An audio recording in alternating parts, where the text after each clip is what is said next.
村里要修机场，征地赔偿。彭于晏二话不说，第一个签字，拿了280万搬去城里。村长骂他傻，邻居笑他蠢，村民们联合起来当钉子户，天天堵在工地门口漫天要价。1年后，彭于晏开车回村扫墓，那些钉子户蹲在荒地边，拉着他的手哭诉征地改旨了。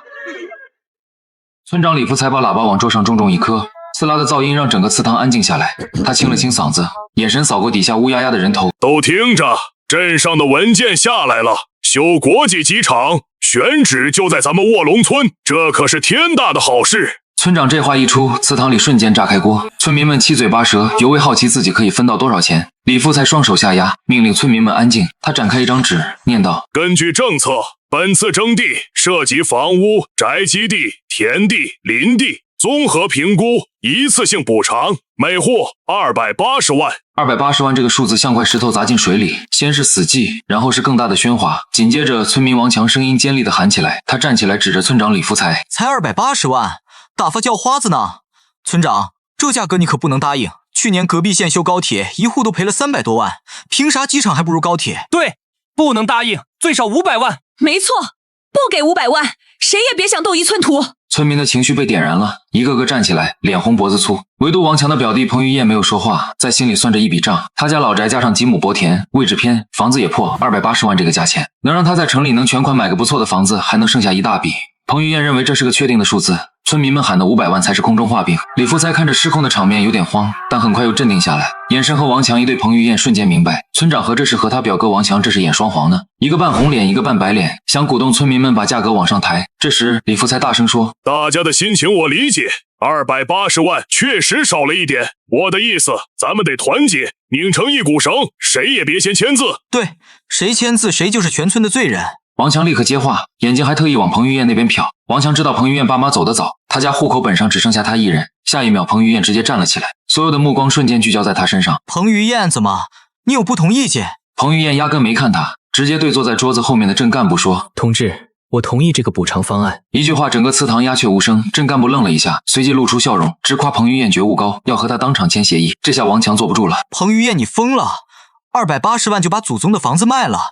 你对得起你爸妈吗？指着彭于晏的鼻子开始道德绑架，而李福才也黑着脸：彭于晏，你别胡闹，这关系到全村的利益。我只管我家的利益，这个价格我接受。说完，彭于晏拨开人群，径直走向那张摆着合同和印泥的桌子，身后村民们的亲切问候声像潮水一样涌来。他充耳不闻，在合同末尾签下自己的名字，然后按下鲜红的手印，一式3份，干脆利落。镇干部高兴地握住彭于晏的手，承诺补偿款3天内就会打到他的卡上。彭于晏点点头，收好他的那份合同，转身准备离开。王强却堵在了他面前，眼睛红得像要吃人。彭于晏，你今天敢走出这个门，以后就别想再回卧龙村，我们没你这个亲戚。求之不得。彭于晏回到家，家里冷冷清清，这是一座几十年的老砖房，墙皮剥落，屋里一股陈旧的霉味儿。王强一家的嘴脸在彭于晏的脑中闪过，他家和王强家挨着，共用一堵墙。当时王强家盖新房，硬说地基不够，占了彭于晏家墙角1米。彭于晏的父亲为人老实，没跟王强争。后来门前修路，每家都要出钱，彭于晏家出了，但王强家说手头紧，拖着不给，最后还是彭于晏的父亲给垫上的，钱至今没还。这时彭于晏的手机响了，是一个陌生号码，他接了起来，没想到打电话的居然是李福才。彭于晏，我是李福才，你马上回祠堂来，把字给我划掉。合同签了，生效了。那不能作数，我告诉你，只要村委会不同意，你那合同就是废纸一张。你现在是全村的敌人，你知不知道？我只知道3天后280万会到我账上，至于你们想闹就闹吧。彭于晏直接挂了电话，简单收拾了几件换洗衣物以及他爸妈的一张黑白合照。2天后，彭于晏再次回村收拾剩下的东西的时候，收到了280万入账的短信提示。简单收拾过后，彭于晏锁上家门，把钥匙扔进了门口的水沟里。村口一帮人聚在那里，李福才和王强赫然在列。为首的李福才语气里充满了威胁：彭于晏，你还真要走？钱到手了就想跑，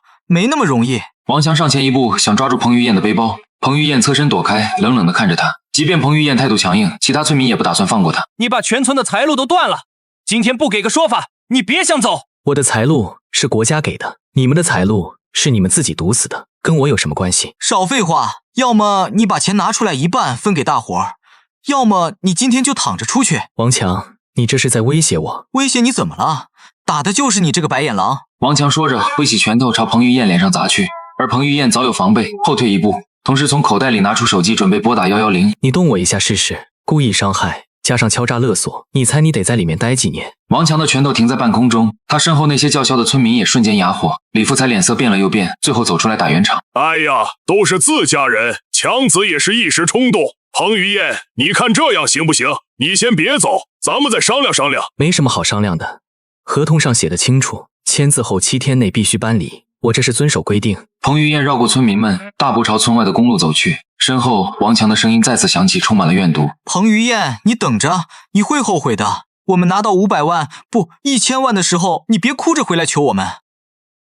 彭于晏没有回头，到了市里后，他找了一个房产中介，买了一套175万的3室2厅，精装修家电齐全，可以直接拎包入住。剩下的钱，彭于晏又买了一辆20万左右的车。随后，他把新家的地址发给了他的远方表叔七叔。3天后，七叔给彭于晏打了个电话，电话那头传来一阵嘈杂的声音，像是有很多人在吵闹。彭于晏好奇地问：“七叔，你那边怎么了？”别提了，你走之后，王强他们把事情闹大了，他们凑钱在村口搭了个大棚，成立了什么卧龙村维权同盟，天天有人守在那儿，不让施工队进场，还印了传单，说补偿太低，要抗争到底。村长不管，他就是带头的。李福才现在天天开会，给大家鼓劲儿，说只要咱们坚持住，最后肯定不止280万，至少能翻1倍。而且村民们全信了。你说这些人拿了280万进城买个房，安安稳稳过日子不好吗？非要做那发财的梦，他们现在都说你傻，说你亏了100多万。对了，王强还到处说，等你手里的钱花光了，没地方去，还得哭着回村里，到时候他1分钱都不会给你。彭于晏并不在意王强的话，电话那头的七叔犹豫了一会儿，还是问：“于晏，你当时签那么快，是不是想到了什么？”没什么，七叔，我就是觉得能拿到手的钱才是自己的钱。七叔又叮嘱了彭于晏几句，才挂断了电话。半个月后，彭于晏看到了一条新闻推送，标题是“卧龙村村民团结一心，抵制不合理补偿，是要维护自身权益”，里面配着几张照片。照片上，王强手持大喇叭站在村民中间，他们身后是一个用帆布和钢管搭起来的简陋大棚，上面挂着一条血红的横幅，写着补偿不到800万，誓死不开工。文章充满了煽情，把村民们描述成被资本欺压的可怜人，把他们的贪婪无知美化成了朴素的维权意识。文章下面还有几百条评论：支持村民，开发商太黑了。800万不多，1线城市一套房都不止这个价。卧龙村的老乡们好样的，一定要坚持住。文章里提到，在村民们的不懈努力下，项目部已经松口，愿意在原有基础上增加一笔搬迁奖励，但具体数额还在谈判。彭于晏明白，所谓的谈判不过是拖延的伎俩罢了。他又翻了翻，看到了一段对王强的采访视频。记者问他：“你们的期望价位是多少？”王强对着镜头伸出8个手指：“每户最少800万，少1分都不行。”王强还在采访里特意提到了彭于晏：“我们卧龙村山好水好，以后修了机场，旁边的地价不得起飞？我们这是为子孙后代着想。我们村之前出了一个败类，叫彭于晏，为了280万，第一个签字跑了。这种人就是短视，没有集体荣誉感。等我们拿到800万，他都哭没地方哭去。我告诉你们，他这种人以后休想再回我们卧龙村。”彭于晏关掉手机，冷静地给自己泡了壶茶。晚上，七叔又给彭于晏打来电话，语气里满是忧虑，正是为了王强接受采访那件事。王强他们现在是铁了心，非要800万不可。哎，这帮人真是疯了，彻底疯了。项目部那边说最多再加20万，也就是凑个整300万，他们还不干，把去谈判的人给打了，把人家车都给砸了。听到这里，彭于晏有些意外，好奇地追问事情的发展。现在帽子叔叔都来了，把带头打人的抓了几个，王强跑得快，没抓到。现在村里乱成一锅粥，李福才也压不住了。我跟你说，现在村里分成了好几派，有要800万的，有要1000万的，还有人说干脆自己集资盖房子，以后当机场家属院卖，反正说什么的都有。七叔，你别掺和他们的事，守好你自家的门就行了。我知道，我就是替他们着急，也替你担心。王强那小子在外面放话，说早晚要来找你算账，你一定要小心点。听到这话，彭于晏并没有放在心上。在他看来，这么闹下去，资方和政府的耐心所剩无几。之后，在3个月的时间里，彭于晏用一部分钱报了几个线上课程，学习金融投资和电商运营，每天的生活被安排得满满当当，精神上无比富足。期间，他拒绝了七叔几次让他回村看看的提议。没多久，村民们和项目部的对峙进入了僵持阶段。王强他们打砸了项目部的车之后，对方的态度也强硬起来，不仅取消了那20万的搬迁奖励，还发表声明，如果村民继续阻挠施工，将通过法律途径追究其造成的经济损失。这下村民们慌了，但王强和李福才又给大家开了个动员大会。大家都别慌，这是开发商的恐吓战术，是黎明前最后的黑暗。只要大家再坚持一下，胜利就属于我们。没错，我有内部消息，机场这个项目是省里定的，不可能改。开发商比我们还急，拖一天就多一天的损失。现在就是在比谁更能耗。大部分人又一次被说服了，村民们甚至把这件事捅到了市里的电视台，一档叫《民生在线》的节目，派了记者去采访。彭于晏特意在网上看了那期节目，镜头里卧龙村的祠堂被布置成了作战指挥部，墙上贴着各种标语，一群村民围着记者，七嘴八舌的诉苦。我们在这里住了一辈子，现在为了建机场把我们赶走，就给那么点钱，我们以后怎么活？王强作为村民代表接受了专访，他穿着一件不合身的西装，头发梳得油亮，对着镜头侃侃而谈。我们不是钉子户，我们是合理的利益诉求者。280万，在如今这个社会能干什么？我们要求不高，参照同类地区的标准，给我们一个公道的价格。我们相信政府，相信法律，会给我们一个满意的答复。节目播出后，在本地引起了不小的反响，舆论再次被点燃，大部分人都站在村民这边，痛骂开发商无良。王强和李福才的声望在村里达到了顶峰，他们甚至组织了一个监督小组，每天在村口轮流值班，盘查所有进村的陌生车辆，生怕有谁家偷偷和项目部接触。一天晚上，彭于晏正在吃饭，齐叔又打来了电话。这次齐叔的声音听起来疲惫不堪，向彭于晏诉苦村里待不下去了。前几天你表嫂就是王强的老婆，找人看看了咱村，说咱们村这块地是宝地，还说谁家要是先搬走，就是断了自家的血脉，以后要倒大霉的。七叔，这你也信？我当然不信，可村里都信啊。现在好了，谁提签字，谁就是想破坏卧龙村的风水。前天李老三家想通了，想去项目部签字，结果被监督小组的人堵在家里，差点被打死。他家的大门都被人泼了漆。于晏啊，你当初走的对，这个地方已经不是我们认识的那个卧龙村了。从这以后，彭于晏一心忙于事业，和七叔的联系变少了。到了3月初，彭于晏已经和朋友合伙开了一家小小的文化传媒公司，虽然规模不大，但业务稳定，收入可观，甚至还换了一辆更体面的合资品牌轿车。没想到在清明节前夕，彭于晏再次接到了他七叔的电话。电话里，七叔声音异常沙哑，透着一股说不出的疲惫和恐慌。于晏，你今年清明还回村里给你爸妈扫墓吗？回啊，怎么了？于晏，村里可能要出大事了。七叔的语气严肃，令彭于晏的心也跟着提了起来。机场那个项目的项目部已经快3个月没人来了，之前他们还隔3差5派人来看看，虽然不进村，但也在附近转转。可从过年后就再也没见过人影，村口那个项目部的临时办公室早就人去楼空了。那王强他们呢？他们一开始还说是开发商耗不起了，故意装死，想逼我们先低头。王强还让大家沉住气，说胜利就在眼前。可是这都3个月了，一点动静都没有。我女婿在镇政府上班，前2天他偷偷告诉我，说听到一个传言，省里开了个会，觉得咱们卧龙村这边征地成本太高，民风太那个，影响不好，初步决定要把新机场的地址改到隔壁的凤鸣市去。彭于晏虽对此早有预感，但亲耳听到的时候还是有些意外。虽是传言，但村里已经有人开始慌了。上周王强带了几个人去镇上问情况，结果连大门都没进去。李福才给镇长打电话，人家也不接了。现在村里风言风语的，说什么的都有，好多人晚上都睡不着觉，天天聚在村口的大槐树下唉声叹气。事到如今，他们还没意识到问题多严重。有的人意识到了，但不敢说。王强还死撑着呢，谁要是说机场不见了，他就跟谁急，还骂人家是叛徒，动摇军心。他说他过几天就去市里，去省里，他有路子，能问到确切消息。于晏，你这次回来自己当心点，现在村里人情绪都不稳定，跟火药桶一样，一点就着，你可千万别刺激他们。彭于晏谢过七叔后就挂断了电话。到了清明节那天，彭于晏开着新买的车，行驶在去往卧龙村的高速路上。快到下高速的出口时，彭于晏的手机上弹出一则消息推送，他将车停在应急车道上，点开了那条新闻，标题为《关于新机场项目选址变更的最终公告》。里面写着，原项目因为受到巨大阻力，经省市2级研究决定，新机场项目将整体搬迁至临时凤鸣市。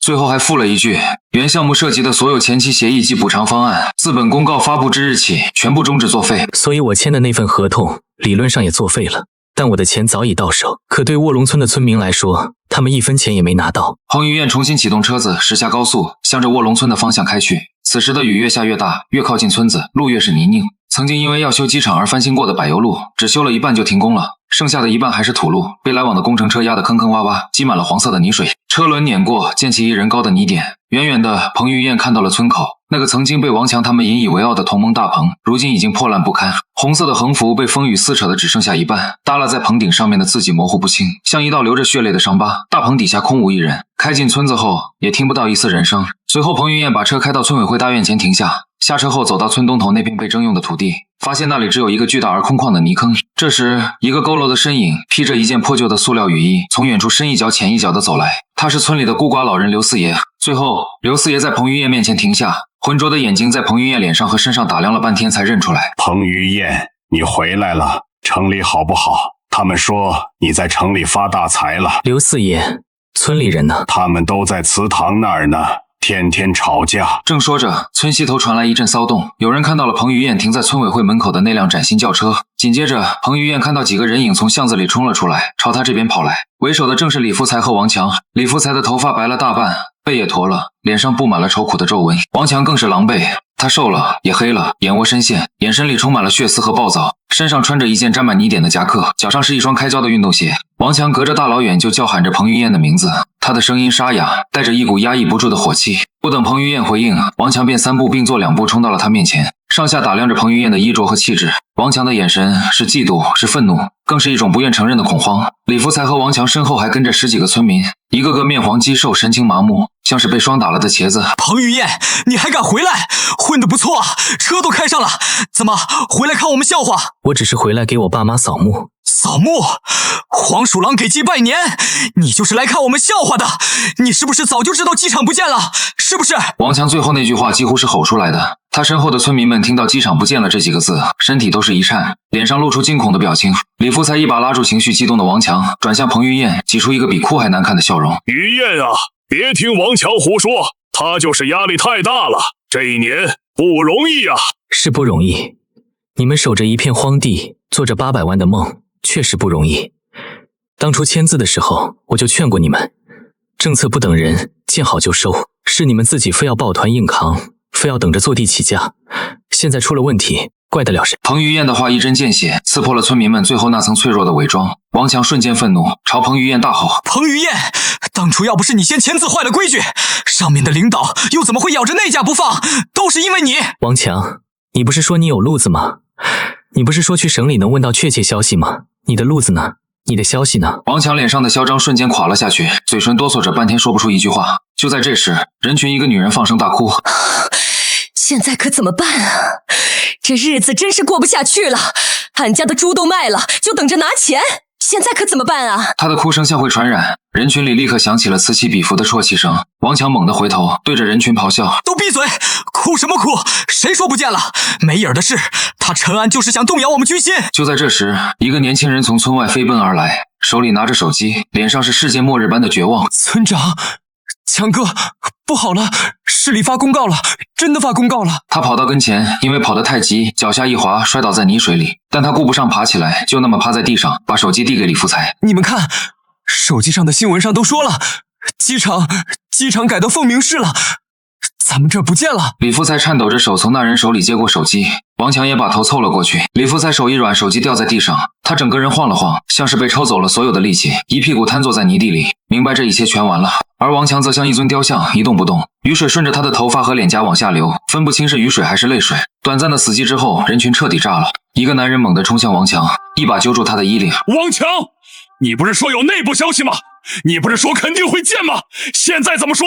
你把我们都害惨了。对，还有李福才，都是你们俩，非要当钉子户，非要800万，现在好了，1分钱都没了。愤怒的村民们一拥而上，对着瘫倒在地的李福才和呆若木鸡的王强疯狂问候。彭于晏撑着伞，默默地站在一旁，看着这场闹剧的高潮。混乱中，不知道是谁喊了一句：别打了，打他们有什么用？钱能回来吗？这句话像一盆冷水浇在众人头上，他们打人的动作停了下来。这时，所有人的目光不约而同地再次聚焦到彭于晏身上，他们的眼神里充满了悔恨和乞求，以及绝望。李福才被人从泥水里扶起来，他一把推开身边的人，踉踉跄跄地走到彭于晏面前。这个1年前还指着彭于晏的鼻子骂他短视的老人，此刻脸上挂着泥水，嘴唇哆嗦着，老泪纵横。于晏，叔错了，叔对不起你，是叔有眼不识泰山，叔鬼迷心窍，听了王强的怂恿，带着大家伙犯浑，我们都是傻子。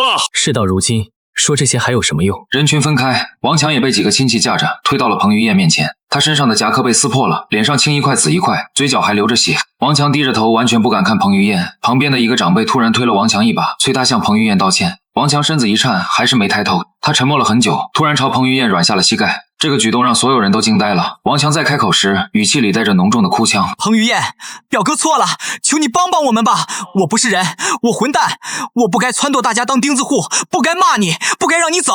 是我贪心，是我害了大家，我对不起全村人，我对不起卧龙村的列祖列宗。你看，在我们是亲戚的份上，救救我们吧！你那么有本事，肯定有办法的，对不对？”他抬起头，满脸泥水和眼泪，抓住彭于晏的裤腿，像抓住最后一根救命稻草。你在城里认识人多，你去跟开发商说说，我们不要800万了，我们什么都不要了，就要原来的280万，行不行？求求你了。他身后村民们也反应过来，呼啦啦跪下一大片，纷纷恳求彭于晏：“彭于晏，求你帮帮我们吧！我们知道错了，我们真的知道错了。只要能拿到钱，我们给你磕头，我们给你立长生牌位。对，只要你能帮我们牵个线，让机场再回来，我这个村长也给你当。于晏啊，你就帮帮大伙儿吧。”彭于晏抽出被王强抓住的裤腿，后退了一步。公告上写得很清楚，所有协议全部作废，路是你们自己选的，我也无能为了。说完，彭于晏不再看他们，撑着伞迈开脚步从他们中间穿过。他的身后是王强更加凄厉的哭喊，是村民们绝望的哀嚎。但彭于晏始终无动于衷。去到父母坟前和他们交代完近况后，彭于晏准备离开，突然看到村口那片荒地边，王强、李福才还有那些村民们依然跪在那片泥水里，像一群失去了灵魂的泥塑。彭于晏并没有上前，而是直接坐进车里，发动车子驶出了卧龙村。几天后，彭于晏接到了七叔的电话，七叔用一种极为疲惫的语气讲了村里后续发生的事情。那天你走后，村民们的绝望变成了更加疯狂的内斗，他们不敢去怨恨项目部，于是把所有的怒火都倾泻到了李福才和王强身上。李福才当晚就被一群红了眼的村民堵在家里，他家院子的大门被砸烂，窗户玻璃被敲得粉碎，他被逼着跪在院子里，听着众人一句句的唾骂和诅咒，气急攻心，当场就中风了，口歪眼斜，半身不遂，被连夜送去了镇上的卫生院。镇上很快派了新的书记下来，负责处理烂摊子，但这个烂摊子谁也处理不了。而王强的下场更惨，他成了全村所有怨气的出口。于晏，你说这群人真是什么操作都有。王强家被人泼了翔，墙上用红漆写满了丧尽天良，还我血汗钱的字样。他老婆更是当场和他翻了脸，他拿着菜刀追了王强半个村子，把王强这些年做的所有蠢事，吹过的所有牛全都抖了出来。没过2天，王强老婆就带着孩子回了娘家，并且提出了离婚。他走的时候把家里所有值钱的东西，甚至连那台老旧的电视机都搬走了，只给王强留下了一个空壳子。王强彻底成了孤家寡人，村里人见人骂之必不及。以前跟在他屁股后面一口一个强哥叫着的人，现在看到他都恨不得啐他一口。当初为了组织同盟，王强自掏腰包，还向亲戚借了不少钱，用来请客吃饭、拉关系、印传单。现在那些债主天天上门堵在他家门口，不给钱就不走。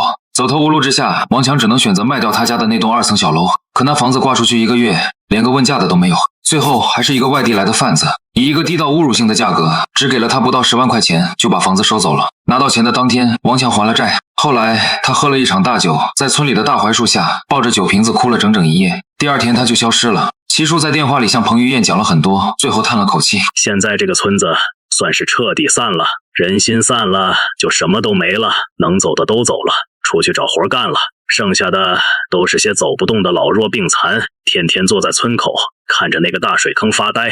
你说说，这叫什么事啊？七叔，你最好也另做打算吧。七叔叹了口气，没再多说别的。几天后，彭于晏忙完一次应酬，主动给七叔打去电话，询问他的近况。七叔报喜不报忧，找别的话题打岔了过去。李福才中风以后就一直躺在卫生院，前2天没了，他儿子把他拉回来，在祖坟那边草草埋了。办丧事的时候，整个村子算上他家亲戚，拢共不到10个人，凄凉啊！那王强呢？目前没人再见过王强，也没有人再提起过他。王强就好像一缕青烟，彻底消散了。让彭于晏没想到的是，1年后他会再遇到王强。那时候彭于晏刚和一个大客户谈完合作，站在酒店门口等候门童把他的车开过来。不远处一个建筑工地的门口，一群工人正在路边吃盒饭，他们穿着沾满灰尘和油漆的工作服，脸上是疲惫不堪的疲惫。彭于晏一眼就看到了一个瘦到皮包骨头的男人，那人头发乱糟糟的，胡子拉碴，皮肤被太阳晒得黝黑。他端着一个快餐盒，正狼吞虎咽地往嘴里扒拉着米饭，像是饿了很久。彭于晏盯着他看了很久，纳闷地嘀咕了一句：这人的背影怎么越看越觉得眼熟？大概是感觉到了彭于晏的视线，那人也转头看了过来。四目相对的一瞬间，彭于晏和王强两个人都愣住了。王强的脸上先是闪过一丝茫然，然后是巨大的震惊，最后无地自容的羞愧和恐慌。他的脸瞬间变成了猪肝色，端着饭盒的手开始不受控制的发抖，饭菜洒了一地。这时门童把车停在了彭于晏面前，他收回视线坐了进去。3个月后，彭于晏坐在办公室里，面前放着一份生态旅游开发计划书。他想了想，决定给七叔打去电话。七叔，现在市里出台乡村振兴扶持政策，我对周边这些村考察了一番，卧龙村隔壁的凤雏村山水资源相对来说最优。你的意思是要绕过咱们村，去隔壁村开发投资？彭于晏没有直说，而是绕了个弯子。目前村里的情况你也知道，到处破破烂烂，想开发的话，首先就得先修复，但这部分钱对我来说实在不划算。我懂，雨燕，你不用向我解释。2天后，彭于晏开车去凤雏村的时候，路过了卧龙村，只见原本荒草丛生的村口，此刻竟站着10几个人。他们穿着洗得发白的旧衣服，脸上带着局促又热切的笑容。为首的是七叔和几个当年没跟着王强闹的村民。看见彭于晏的车，七叔赶紧迎了上去。彭于晏停下车，推开车门，目光扫过人群。他注意到人群的最后方站着一个佝偻的身影，是王强。他比上次工地见面时更瘦了，头发花白了大半，手里攥着一个皱巴巴的布袋子，眼神躲闪，不敢看彭于晏。你们怎么都站在村口？我们听说你要去凤雏村搞旅游开发，就想着肯定会路过这里，所以一早就在这里等你了。于晏啊，你是咱们村走出去的能人，可得拉着乡亲们一把。是啊，于晏，我们知道错了，以前都是王强那个混蛋误导我们。对，以后我们都听你的，你让干啥就干啥。我们都志愿加入隔壁凤雏村的建设。被点名的王强浑身一颤，像是被烫到一样。他猛地往前迈了2步，扑通一声跪在地上，手里的布袋子掉在地上，滚出几个干瘪的红薯。于晏，我知道我不是人，我不该撺掇大家当钉子户，不该害了全村人。你这次去凤雏村投资，能不能给我个活干？我不要工钱，管饭就行。我不想再跑大老远去那个建筑工地了。他的话刚说完，人群里突然有人喊了一句：凭什么给他活干？当年就是他害我们没拿到补偿款。他就是当年带头打王强的那个中年男人。他往前挤了2步，指着王强的鼻子：王强，你还有脸再回来？要不是你，我们能落到今天这个地步？王强的脸瞬间涨红，他猛地从地上爬起来，和中年男人对峙。我害的，当年你们谁没跟着喊要800万，现在都怪起我来了。你不领着头撺掇，我们能那么傻吗？我们这些平民老百姓能赌什么？明明就是你们自己贪心。两人越吵越凶，眼看就要动手，七叔赶紧上前拉架，急得直跺脚。彭于晏冷冷地看着眼前的闹剧，突然开口制止了他们。喧闹的人群瞬间安静下来，所有人的目光都聚焦在他身上。我去凤雏村投资不是为了针对你们，而是看中那里的资源。项目开工后会招人优先录用周围村的村民，但有2个条件：第一，服从管理，偷懒耍滑的直接开除；第二，不准再提当年的事，谁要是敢在工地上闹事，别怪我不留情面。人群里一片寂静，随即爆发出一阵欢呼，村民们纷纷应和。王强也激动得浑身发抖，他对着彭于晏连连作揖，承诺自己一定好好干。彭于晏没理他，转头看向七叔：七叔，麻烦你帮我统计一下村里的劳动力，明天上午我在村委会开个会，具体说说招工的事。七叔忙不迭地答应。然而在凤雏村生态旅游项目开工的第3个月，矛盾就像埋在土里的地雷，被一声争吵彻底引爆。这天下午，彭于晏正在办公室里核对施工进度表，外面突然传来一阵嘈杂的叫骂声。他皱着眉走出去，只见村口的空地上围了一圈人。王强和那个一直和他不对付的中年男人李二柱正扭打在了一起。王强的功夫被扯烂了，脸上挨了一拳，青了一大块。他死死拽着李二柱的胳膊，红着眼睛嘶吼：凭什么你能当小组长？凭什么你拿的工分比我多？就凭你当年害了全村人，你这种人能有口饭吃就不错了，还敢挑3拣4。两人的争吵瞬间点燃了周围村民的火气，有人站在李二柱这边起哄，也有人认为王强这阵子干活也挺卖力的。这话一出，立刻有人反驳，人群瞬间分成2派，吵得不可开交。七叔急得满头大汗，在人群里挤来挤去，扯着嗓子制止。见彭于晏来了，喧闹声戛然而止，所有人的目光齐刷刷地看向他。王强看到彭于晏，像是抓住了救命稻草，挣脱李二柱的手，踉跄着跑过来，扑通一声又跪下了。于晏，你得给我做主啊！李二柱他公报私仇，他就是看我不顺眼。于晏，你别听他胡说，我选小组长是大家伙投票选的，他就是嫉妒眼红。当年他想靠钉子户发横财，现在又想靠耍无赖占便宜。王强，他就是江山易改，本性难移，这样的人就该开除。都给我安静！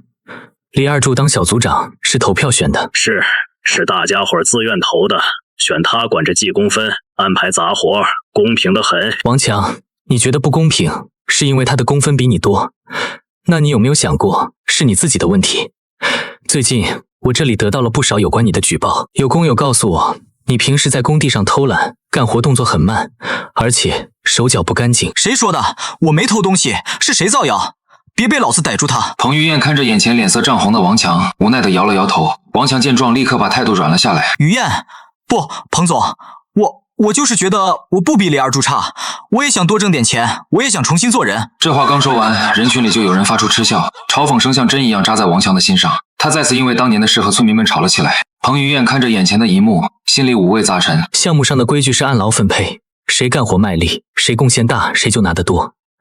小组长的位置不是终身制，下个月我们重新投票。就在李二柱要松一口气的时候，彭于晏突然话锋一转，还有，我之前就把丑话说在前头了，谁要是再借着过去的恩怨闹事，影响项目进度，就直接卷铺盖走人。王强、李二柱，你们违反了我的规矩，现在立刻收拾东西走人。还有，王强，你必须在3天内把偷到的财物如数归还，不然我就要报警处理了。听到这番话，李二柱和王强同时愣住了，他们还想再辩驳，在看到彭于晏身旁的保镖后，都不敢再吭声了。两人走后，项目进程顺利了很多。没多久，卧龙村隔壁的凤雏村被开发成功，彭于晏靠着此项目赚得盆满钵满，而王强再也没有在村里出现过。这一次，没人再见过他。